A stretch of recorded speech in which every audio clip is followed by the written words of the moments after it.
안녕하세요. 수인아빠입니다. 오늘 주제는 주가의 바닥과 꼭지를 잡는 법입니다.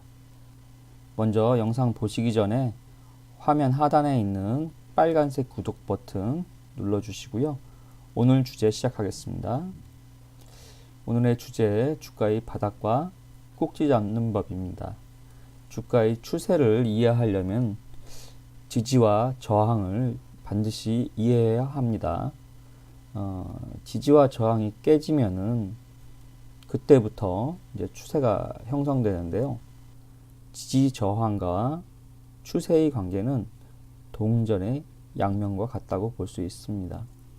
그래서 이제 지지 저항을 찾는 가장 이제 손쉬운 방법, 보통 많이 쓰는 방법이 첫 번째로 이제 지지선과 저항선을 이제 그리는 겁니다. 이제 지지선과 저항선을 그릴 때는 주가가 밀집된 구간의 가장자리를 가로질러서 그리는 게 좋습니다. 그래서 이제 제가 미리 이제 좀 지지선, 저항선을 좀 그려봤습니다. 여기가 이제 예전 지난 과거의 코스피 주간 차트예요. 이제 좀 미리 제가 이제 그려봤는데요. 밑에 있는 거 두 개는 이제 지지선이고요. 위에 있는 거 이제 두 개는 저항선입니다.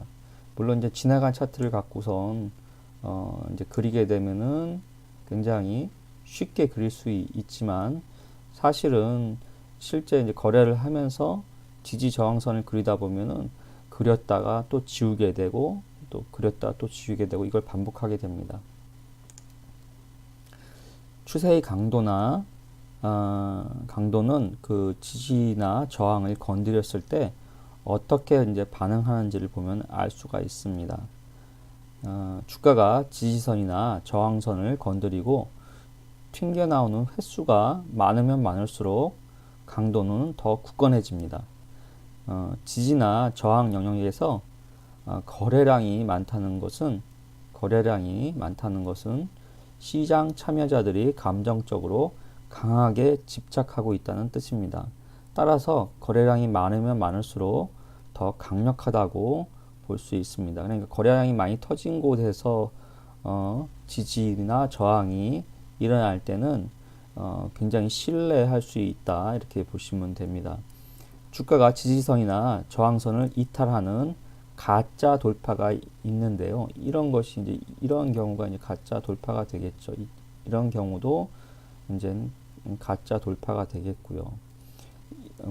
이런 것도 여기서 보시면은 이 지지선을 하향 이탈하는 경우, 이런 경우가 이제 그 가짜 돌파가 되는 것입니다. 이런 가짜 돌파인지 아닌지 확인하는 방법은 거래량과 다이버전스를 보는 방법입니다. 다이버전스는 다음에 이제 설명드릴 건데요. 이런 다이버전스를 보는 방법이 가짜 돌파를 이제 판단하는 방법 중에 하나입니다.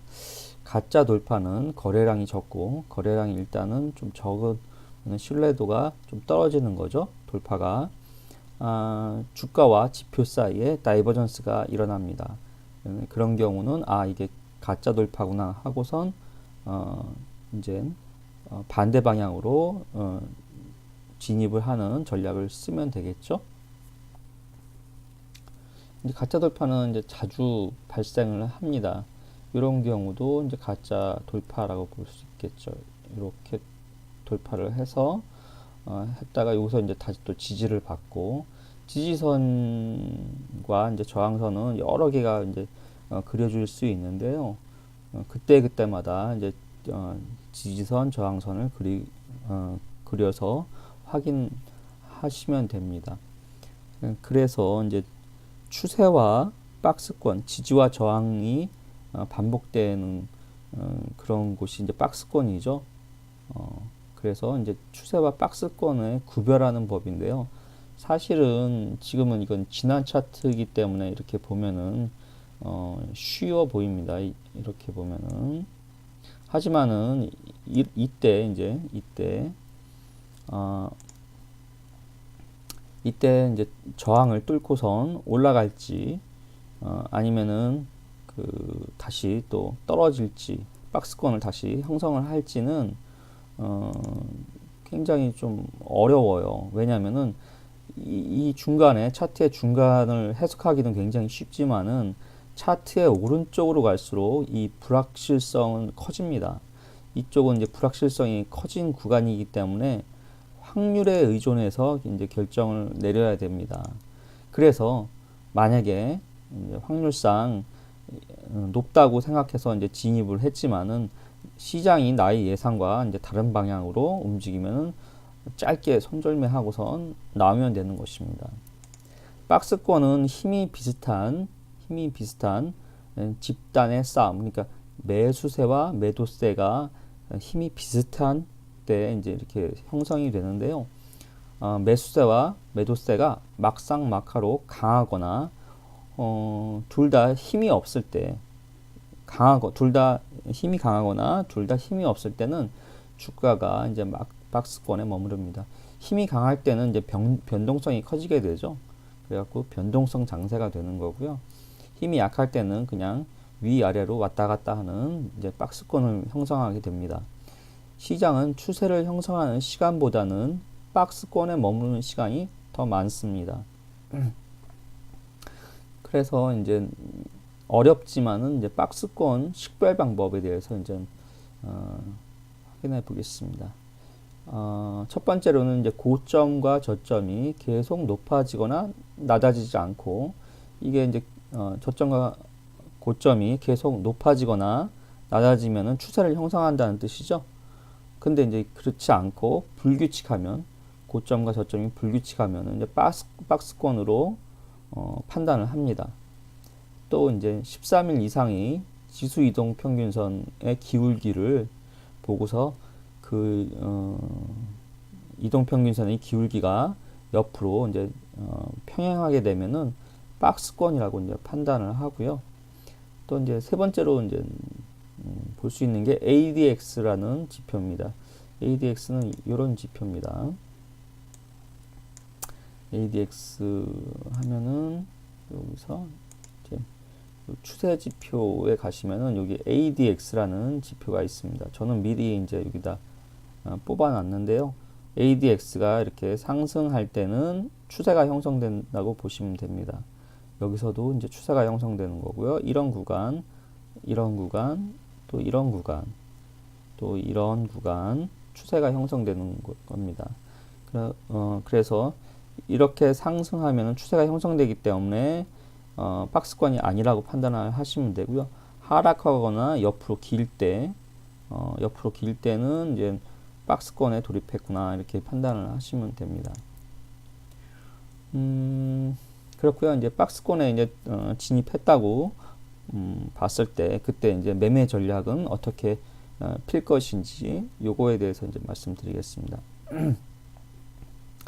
박스권에서와 추세 구간에서는 이제 자금 관리, 제가 굉장히 중요하다고 말씀드린 이 자금 관리 전략이 이제 달라지는데요. 박스권에서는 이제 포지션을 좀 더 크게 늘리시고 손실 그 대신 이제 손실 제한, 로스컷을 짧게 설정하는 게 좋습니다. 그것은 이제 왜 그러냐면은 기대 수익이 매우 제한되어 있기 때문에 그렇습니다. 이제 진폭이 짧게 상승했다 하락했다 하다 보니까 기대 수익 자체가 이제 제한되어 있는 거죠. 그렇기 때문에 손실 제한은 좁게 이제 설정하는 게 맞습니다. 박스권에서 매매할 때는 조금이라도 이제 반전의 기미가 보이면은 재빨리 포지션을 정리해야 합니다. 이게 이제 먹고 튀는 거죠. 먹었으면 튀일 생각을 하시는 게 맞습니다. 이거는 이제 포지션 트레이딩, 그러니까 추세 매매가 아니기 때문에, 비추세 매매이기 때문에 반전할 것 같으면은 빨리 튀는 쪽으로 방향을 잡고선 매매를 하시면 됩니다. 박스권인지 이제 아닌지 확신이 서지 않으면은 그냥 한 발짝 물러서서 이제 관망하시는 쪽으로 하시는 게 좋고요. 여기서 이제 진입 포인트와 스탑 로스를 걸 때 그 계좌의 2%는 넘지 않도록 하시는 게 좋습니다. 그래서 이제 여러 가지 이제 방법이 있지만은 박스권에 진입했을 때 쓸 수 있는 방법, 오늘은 이제 스토캐스틱을 활용한 매매 방법입니다. 스토캐스틱은 뭐 이렇게 이제 쓰시면 되는데요. 여기서 이제 모멘텀 지표 보시면은 스토캐스틱 이제 스토캐스틱 패스트가 있고 슬로우가 있는데 스토캐스틱 슬로우를 저는 쓰고요. 보통 뭐 533을 쓸 경우도 있고 뭐 이 변수는 자기에게 그냥 맞는 여러 개를 테스트를 한번 해보시고요. 필요하신 이제 변수가 있으면은 그거에 맞게 저는 그냥 933 보통 씁니다. 533을 쓰는 경우도 있고요. 그래서 하여튼 변수는 그렇게 이제 설정을 하시면 될 것 같습니다. 그래서 이제 첫 번째로는 이제 스토캐스틱과 가격 사이 다이버전스를 이제 이용하는 방법인데요. 주가가 신저점을 떨어졌지만 스토캐스틱이 이전의 하락 지점보다 저점을 높이면 강세 다이버전스가 발생하는 겁니다. 이때는 이제 매수 관점으로 보셔야 되고요. 다이버전스가 뭐냐면은 뭐 간단하죠. 뭐 저점이 이렇게 높여지는 곳이죠. 여기서는 주가가 오히려 여기가 좀 더 낮아졌지만은 이렇게 이제 저점이 높아지는 게 이제 이게 강세 다이버전스고요. 오히려 이제 더 저점이 낮아지는 경우도 또 있습니다. 이런 경우는 이제 약세 다이버전스, 여기서 보시면은 마땅한 게 이런 경우가 있겠죠. 이렇게 되면은 이제 이거는 약세 다이버전스, 이거는 매도 관점으로 보시면 되고요. 이런 식으로 이제 다이버전스를 이용하는 방법이 있습니다. 그렇고요. 두 번째로는 이제 과매수와 과매도를 이용하는 방법입니다. 과매수와 과매도는 박스권에서만 유용합니다. 그러니까 박스권이라는 전제하에서 이 과매수, 과매도 전략을 쓸 수 있는 겁니다. 과매도권에서는 매수를 하는 거고요. 요게 이제 제가 표시를 해놨는데 요게 이제 과매도권입니다. 이제 저 같은 경우에는 추세 매매를 주로 하기 때문에 이제 과매도권은 표시를 안 해놨는데요. 위에 이제 설정을 하게 되면은, 그래서 이제 좀 설정을 한번 해볼까요? 클릭을 하셔서 라인 설정에 들어가십니다. 그리고선 이 기준값에다가 예를 들어서 뭐 75, 뭐 70, 뭐 이 정도 값을 대충 주면 됩니다. 그러면은 이렇게 이제 과매수권이 그려집니다. 그럼 거기서 이제 이탈하면은 이제 매도하는 전략입니다. 이제 이 전략을 쓰실 때는 아까도 말씀드렸다시피 박스권에서만 유용한 거고요. 시장이 이제 추세를 보일 때는 잘 맞지 않습니다. 세 번째로는 이제 스토캐스틱의 선의 방향, 그러니까 요 K%와 D%의 요 두 개의 선이 있는데요. 요 선의 방향을 보고선 추세의 방향을 판단하는 겁니다. 주가가 상승하고 스토캐스틱의 K%와 D%도 상승을 하면은 상승 추세가 지속되고 있다고 예상을 하시면 되고요. 주가가 하락하면서 스토캐스틱의 K%와 D%도 하락을 하면은 하락 추세가 지속되고 있다, 이렇게 보시면 됩니다. 거기다가 이제 보너스로 하나 더 이제 말씀을 드리면은 채널 지표 중에 이제 인벨로프라는 게 있습니다. 이것도 한번 찾아볼까요? 채널 지표, 여기서는 가격 지표로 되어 있을 겁니다. 채널 지표 중에서는 유명한 게 이제 볼린저 밴드라는 게 있고요. 그 다음에 이제 여기 인벨로프라는 게 있습니다. 요거를 활용을 하셔갖고 요 이제 하단선을 이탈해서 다시 복귀할 때 이때 이제 매수 관점으로 보시면 되는 거고요. 그때 이제 요 슬로우 캐스틱의 과매도권을 이탈하는지 과매도권을 벗어나는지 그것도 같이 이렇게 봐주시면은 도움이 많이 됩니다. 채널은 이제 주가 움직임이 90에서 95%를 포함하도록 변수를 조정해 줍니다. 저는 같은 경우는 지금 보니까 채널을 13일로 이제 정해놨고요. 퍼센트는 2%로 이렇게 했습니다. 그러니까 이제 거의 이제 주가의 90에서 95%가 포함되더라고요. 그래서 이렇게 이제 변수를 조정을 해주시면 되고요. 채널 이탈 시 채널 안으로 이제 돌아올 때를 기다리셔야 되고요.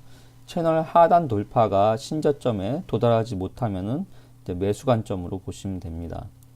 그래서 주가는 이제 채널에 머무르는 것이 정상적인데 이걸 이제 이탈했을 경우 그 채널 안으로 돌아올 때, 이때가 이제 매수 타이밍이 되는 겁니다. 네, 오늘의 이제 결론입니다. 오늘은 이제 주가의 저점과 고점, 바닥과 꼭지를 잡는 법인데요. 결론은 이제 지지선과 저항선, 또 이제 스토캐스틱, 또 채널을 이용해서 이제 주가의 바닥과 저점을 잡아보는 것입니다. 네, 오늘 영상 도움이 되셨나요?